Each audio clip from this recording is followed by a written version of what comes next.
The Greek Mediterranean diet is centered around fresh produce from the earth, shaped by seasonality and locality.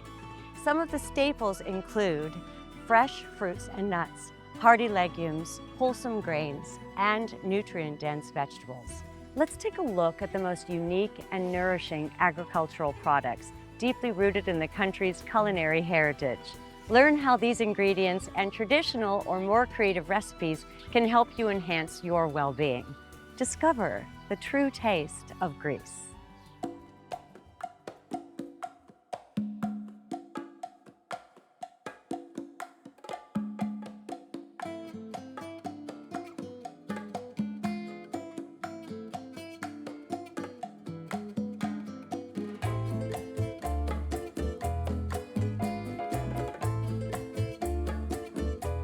Βρισκόμαστε στην καρδιά της στερεάς Ελλάδας, στην έφορη γη της Φθιώτιδας.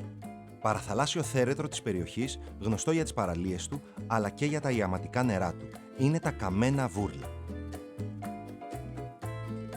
Από το κάστρο της, που δεσπόζει σε ένα βραχώδη λόφο, μπορεί να δει κανείς από την κοιλάδα του Σπερχιού ποταμού μέχρι και το Μαλιακό κόλπο.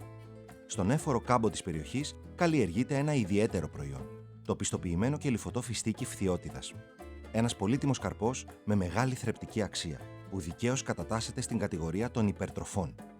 Κύριε Βασίλη, οι τρεις πιστοποιημένες περιοχές που παράγουν φιστίκι και λιφωτό είναι η Αίγινα, τα Μέγαρα και η Φθιώτιδα. Εμείς τώρα είμαστε στην Φθιώτιδα, στο Γοργοπόταμο πιο συγκεκριμένα. Αυτός είναι πίσω μας, σωστά? Ακριβώς. Και πίσω μας είναι η γέφυρα, ένα ιστορικό σημείο αναφοράς, πολύ σημαντικό για την ιστορία της Ελλάδας. Η Φθιώτιδα είναι και περιοχή με τη μεγαλύτερη παραγωγή. Ακριβώς. Αυτή τη στιγμή καλύπτει το 50% της παραγωγής στον ελλαδικό χώρο. Έχει εγκληματιστεί φιστικιά πάρα πολύ καλά στο χώρο. Έχει αποκτήσει ιδιαίτερα χαρακτηριστικά που το χαρακτηρίζουν σαν pop. Όπως αυτό το καταπράσινο χρώμα εδώ. Ακριβώς.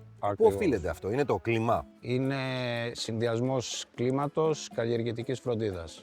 Η μισή παραγωγή της Ελλάδας βγαίνει από την Φθιώτιδα. Πού πηγαίνει αυτή η παραγωγή? Το μεγαλύτερο μέρος εξάγεται.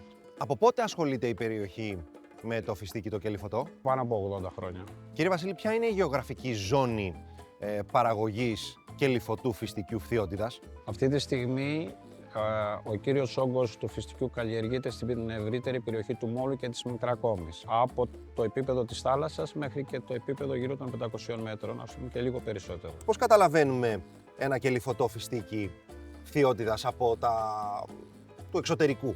Ένα κύριο χαρακτηριστικό του είναι το πράσινο χρώμα που έχει το ενδοκάρπιο, το οποίο αυτό βοηθάει πάρα πολύ στην μεταποίηση για την παραγωγή πάστας, που δίνει έντονο πράσινο χρώμα, και από εκεί φυσικά το πράσινο ωραίο φιστίκι παγωτό που παράγεται. Το χρώμα αυτό σημαίνει και κάτι ακόμα? Φυσικά αυτό σημαίνει και ακόρεστα λιπαρά, περίπου με βάση τις αναλύσεις μας το 49%, το οποίο είναι και παράγοντας υγείας ταυτόχρονα τα ακόρεστα λιπαρά.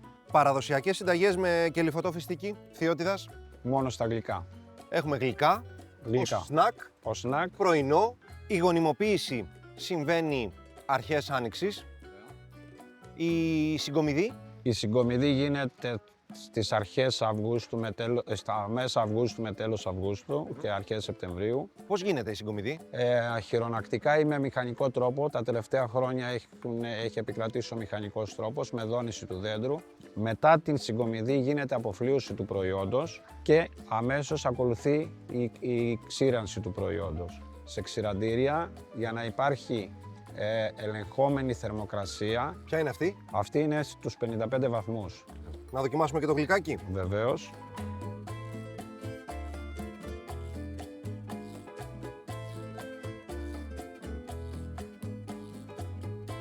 Κύριε Βασίλη, να συμφωνήσουμε ότι με όποιον τρόπο και να φας το φιστίκι είναι υπέροχο. Ακριβώς. Μείνετε μαζί μας και ανακαλύψτε τον επόμενο προορισμό μας.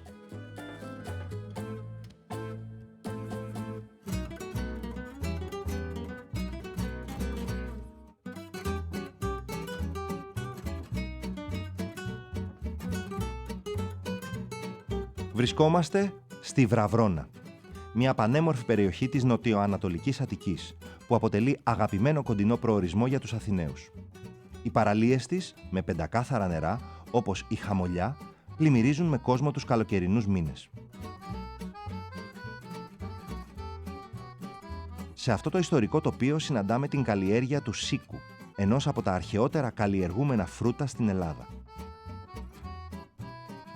Σήμερα οι σικαιώνες της Βραβρώνας και της ευρύτερης περιοχής του Μαρκόπουλου συνεχίζουν να παράγουν σίκα υψηλής ποιότητας, τα οποία αποτελούν προϊόντα προστατευόμενης γεωγραφικής ένδειξης. Το σίκο κατήχε σημαντική θέση στη διατροφή, την οικονομία και την κουλτούρα των αρχαίων Ελλήνων και αποτελούσε σύμβολο πλούτου και ευημερίας. Αυτά τα εξαιρετικά σίκα είναι όμως ιδανικά και για μαρμελάδα. Δήμητρα, θες να μοιραστείς μαζί μας τις πιο βασικές πληροφορίες που έχεις για τα σίκα Βραβρώνας Μαρκοπούλου? Βεβαίως. Έχουμε δύο ποικιλίες. Η μία είναι τα βασιλικά. Το χαρακτηριστικό τους είναι πιο πράσινα και έχουν αυτό το μουβ χρώμα, Διχρωμία. διχρωμία. Και έχουμε και τα μαύρα που έχουν αυτή τη μορφή, είναι πιο σκούρα. Η διαφορά μεταξύ των δύο είναι ότι είναι πιο πυκνή μάζα μέσα στα βασιλικά, ενώ στα μαύρα είναι λίγο πιο αραιό και λίγο έχει περισσότερο σώμα εξωτερικά. Λοιπόν, τι συνταγή θα κάνουμε, θα μας κάνεις εσύ, θα μας δείξεις, Δήμητρα? Θα σας δείξω τη μαρμελάδα μας. Πάμε να δούμε τα υλικά. Λοιπόν, τα υλικά μας είναι 2 κιλά σίκα καθαρισμένα. Έχουμε τη ζάχαρη, την κανέλα, λεμόνι και λίγο πιπέρι, εγώ βάζω συνήθως. Εξαιρετικά. Πώς ξεκινάμε? Ξεκινάμε να καθαρίσουμε τα σίκα μας. Ωραία. Τα φρέσκα σίκα διατηρούνται στο ψυγείο μόλις 2 με 3 ημέρες. Μπορούμε όμως να τα αποξηράνουμε για μελλοντική χρήση. Λοιπόν, Δήμητρα, ανάψαμε τη φωτιά, σίκα μέσα, τι βάζουμε μετά? Ζάχαρη. Τα 2 κιλά θα βάλουμε 600 γραμμάρια ζάχαρη. Ωραία. Σωτήρη, νομίζω τώρα ότι είναι η ώρα να ρίξουμε και την κανέλα. Γιατί δεν θα το αφήσουμε σε όλο το χρόνο του βρασμού. Πόση ώρα δηλαδή? Τη 1,5 ώρα το βγάζω. Τη Ωραία. βγάζω την κανέλα. Θα αφαιρέσουμε την κανέλα, θα βάλουμε το λεμόνι. Μπράβο, ακριβώς.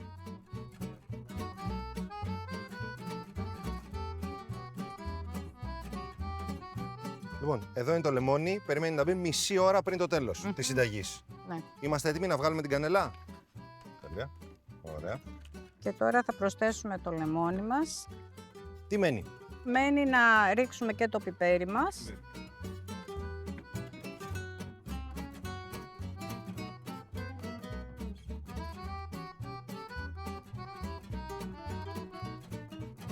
Δύο ώρες μετά, έτοιμη η μαρμελάδα. Έτοιμη. πήξει, Έχει πήξει, έχει έρθει στο ιδανικό σημείο. Ωραία. Εγώ να κόψω ψωμάκι. Να κόψεις.